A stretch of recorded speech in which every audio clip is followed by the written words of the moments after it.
Well, then I find out that under Woodrow Wilson, anyone who was anyone, Secretary of State, Secretary of Agriculture, Secretary of the Treasury, Postmaster General, Secretary of Labor, Department, Deputy Commissioner of the Internal Revenue Service, and Speaker of the House, all Freemasons.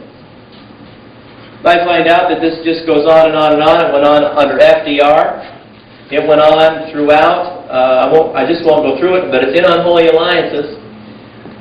In Truman's cabinet, Secretary of Agriculture, Secretary of Defense, Secretary of Commerce, Attorney General, Associate Justice of the Supreme Court, Secretary of State, Chief Justice of the Supreme Court, Director of Office of Economic Stabilization, U.S. Secretary of State, Secretary of Defense, Director of Office of Defense Mobilization, and the Supreme Court appointments, Freemasons.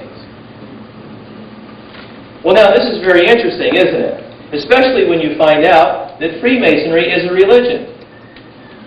I have various quotes in here in my chapter called Freemasonry the Occult.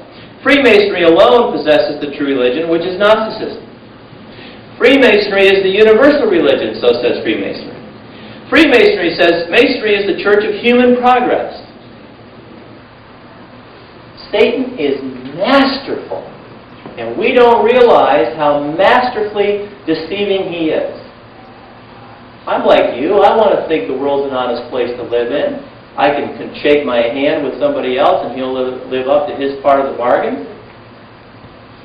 But that's really not the real world. John says the world is filled with wickedness. Well, we choose not to believe Scripture. We choose not to believe what it says. We want to say it doesn't mean that, he really meant something else. Well, that's just not true. And my point is that as I studied, I was dealing with this secular element called the Council on Foreign